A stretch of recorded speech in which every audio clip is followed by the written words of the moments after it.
Welcome to Ryan's Running Reviews in partnership with Roadrunner Sports, and today we're taking a look at two very different shoes from On. We have the Cloudsurfer Next and the Cloudpulse. Let's run with it. Before we get started, I do want to say these shoes were provided to me by Roadrunner Sports. However, no one had a chance to preview this video, and this final synopsis is my own. I'd also like to say please leave a like on the video and consider subscribing. Here we go. These two shoes in front of me have very different use cases. The On Cloudsurfer Next is a moderately cushioned neutral road running shoe intended to tackle a wide range of runs. It's also a great walking shoe and is fairly stable for being a neutral option. With running shoes becoming larger, thicker, and softer, I found the Cloudsurfer Next to be a bit more approachable with regard to its stack height. It's slightly firmer and feels like a more traditional setup. And then we also have the On Cloudpulse, which is a gym training shoe. It can do a little bit of running and also lifting and leg day. Kind of good for those HIIT classes or functional fitness workouts. I am a huge fan of having a dedicated gym shoe, especially for leg day, because you really don't want to lift in your running shoes. Running shoes, the midsole has a limited life. You want to save that midsole foam for running and not lifting in the gym. Gym shoes also tend to be more stable and more firm, just have a better kind of robust upper for multi-directional movement. So go ahead, get a dedicated gym shoe. It really does help in the long run, pun intended, when it comes to lifting and running. Both shoes come in at $150. The On Cloudsurfer Next is the lighter shoe at 9.6 ounces, which is pretty average for a typical daily trainer. And then the Cloudpulse is 11.4 ounces, which is heavy for a running shoe. However, for a gym shoe, that's about in line with what you would expect. Just needs a little bit more materials, plastic, and security with the upper to help with weightlifting. So yes, heavy for a running shoe, but again, about par for the course for training in the gym. As far as the stack heights go, we have a more moderately cushioned Cloudsurfer Next with 30 millimeters in the heel and 24 millimeters in the forefoot for a 6 millimeter drop. Feels like most running shoes are kind of pushing up to that 40 millimeter mark nowadays. And then for the Cloudpulse, I couldn't find any stack height information, but just kind of doing the eye test, it seems somewhat similar, if not less, compared to the Cloudsurfer Next.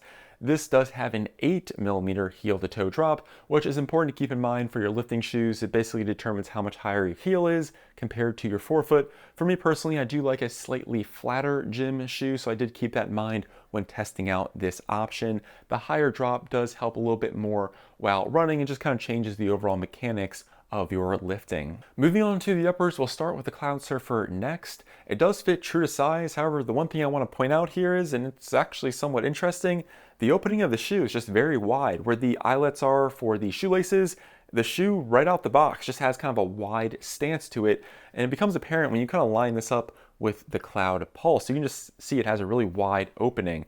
Makes it very easy to get your foot in and out of the shoe. And for me, it really didn't hamper the lockdown, especially because the lacing system did such a good job and I felt very connected to the platform. But just a really wide opening, and again, makes it very easy to get your foot in and out of the shoe. As far as the breathability goes, there are two different layers of fabric. You have this kind of outer layer of mesh and then an internal layer of mesh. So kind of two pieces of fabric on top of each other.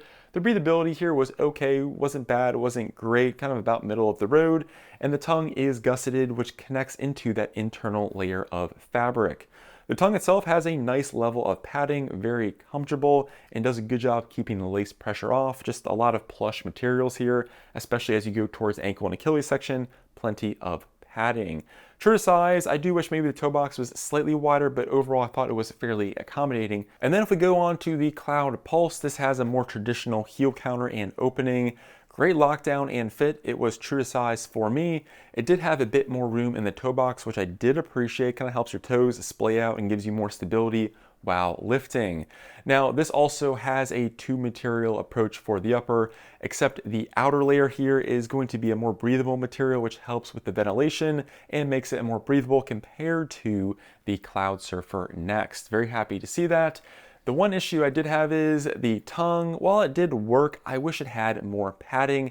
I don't think they needed to save the weight here. I think you could have given us maybe just a regular traditional tongue like we see on the other shoe here, or maybe some foam blocks, just because when you're putting a lot of energy through the shoe and jumping around, I like to have a bit more padding there, just because you're putting, again, a lot of energy through the shoe and your foot's moving in every which way, and having more padding at the top just makes things more comfortable. So I think they went a little bit too simplistic with the tongue, but otherwise the lockdown, especially for being kind of a dynamic movement training shoe, I think was awesome. You do need to pull laces a bit tight. It's a somewhat accommodating upper, but for me, I felt very locked into this platform. And for being a HIIT or just overall functional fitness gym shoe, the lockdown was spot on. And like I mentioned before, the room and toe box was also great, which I do love in my gym shoes. And then if we go on to the midsoles, we'll go back to the Cloudsurfer Next. This has a somewhat unique setup for On, as there is no plastic speedboard through the midsole like we see with most other On running shoes and with the Cloudpulse. Now this plastic speedboard is typically used to kind of help stabilize things and store energy, and we saw with the On Cloudsurfer, yes, that's a different shoe. This is the Cloudsurfer Next. The On Cloudsurfer was one of On's first shoes to not have a speedboard. That shoe is significantly softer compared to the On Cloudsurfer Next, as I found this foam here, which is Helion, a similar kind to we see in the Cloud Monster, to be a denser, more firm foam. Now, the other star of the show here is the really long and smooth rocker geometry. It rolls you along nicely, and I do want to point out that they did fill in the middle. On some On shoes, you'll get like acorns and rocks stuck there, so they have been filling in the center, which does help from debris getting stuck inside. Now with some On running shoes, I have had things get kind of caught in the middle, as there are just holes directly through the shoe, and when On shoes get wet, they can squeak, so just be aware of that. Now kind of getting back to the overall performance, for me, I really liked it for my typical training runs and when I wanted to pick up the pace. The nice rocker geometry and slightly firmer midsole, I think, respond well in those environments, but when I slowed it down, for me, it just didn't work as well in those easy efforts or recovery runs. I typically like to have just a little bit more cushioning, and again, this setup here with the Cloud Tech Phase and Helion foam is on the firmer side of things. Now with this firmer midsole, it does help with the stability. It's a fairly stable, neutral option, so if you're someone who wants a little bit of guidance but doesn't want to have to go to a stability shoe, I think this will work quite well. And it's a more moderately cushioned option, so it kind of feels like a more traditional training shoe. Running shoes just keep getting larger and larger, and this feels kind of like brings it a little bit back to a more classic setup. So the smooth rocker geometry, the slightly firmer midsole, which provides a dense yet nice level of cushioning, works for me well on the classic training runs in up-tempo paces. And then if we go over to the Cloudpulse, there's a lot more going on with the midsole. This does in fact have a full-length plastic speedboard, which you can actually see if you flip over the shoe and the cutout in the outsole. Now this plastic speedboard really does stiffen up the shoe, helps with energy storage, and makes things a bit more stable. There's also plastic at the base of the heel counter, which helps with lockdown and overall stability, and even more plastic on the lateral part of the forefoot to kind of help keep your foot contained when you make a quick directional change. Now this is a hybrid training shoe, which means it's supposed to do a little bit of running and a little bit of weightlifting. It's not the best at either. So it's not the best running shoe, it's not the best weightlifting shoe, and that's because it has to do both. So when you're trying to do a little bit of everything, you're not going to be the best at one thing. So I try to keep that in mind when using the Cloudpulse. There is a decent amount of toe spring or curvature towards the front, which helps while running, and ideally while lifting you want something that's a bit flatter, but even with this toe spring, I found it to grip the ground quite well, and that's because it is incredibly wide, especially in the heel. When you line it up to the Cloudsurfer Next, you'll notice it has a lot more width towards the rear of the shoe and a little bit more width towards the front. So you have a really wide base to grip the ground with. And of course, we do have those Cloud Tech units or holes in the midsole.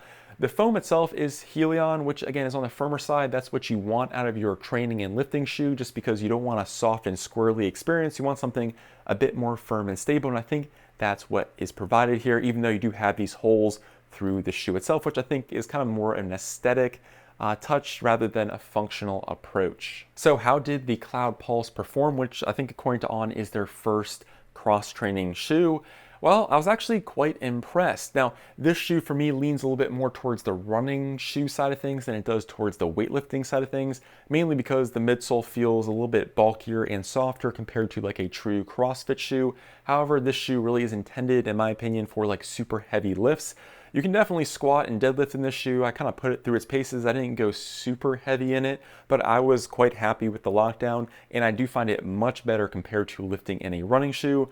I also use it for like box jumps, jump roping, some gate jumps, and some light running, and I think it did a solid job. The one thing, again, the one minor thing is I do just wish that the tongue had more padding. When you spend a lot of time in a shoe like this, you want a little bit more plushness and comfort, and I don't think they needed to go so thin on the tongue. But as far as the midsole goes, I felt very stable, had a nice dense level of cushioning here, and while it was a very stable shoe, I do wish maybe it wasn't as wide. It's a little bit bulky for my taste. Some people might really like that, but if you're looking for one shoe to kind of do running, weightlifting, and just general HIIT classes, I think this is a solid option and is going to be much better compared to your running shoe, especially for leg day at the gym. Now, if you're going to lift heavy weights or go for a PR, I don't necessarily recommend this just because the midsole is a little bit too soft. You do have holes through the midsole. You want something a bit maybe more flat and stable, or a dedicated true powerlifting shoe, but I don't think you'll be using this for powerlifting. I think this is really kind of designed to be your all-around gym shoe and kind of do just a little bit of everything, kind of your jack of all trades gym option. Well, that concludes my review. Let me know in the comments what you think of On shoes and what direction you'd like to see them go in the future. I would love to hear from you. I'm Ryan from Ryan's Running Reviews, and I'll catch you guys on the next one. Thanks.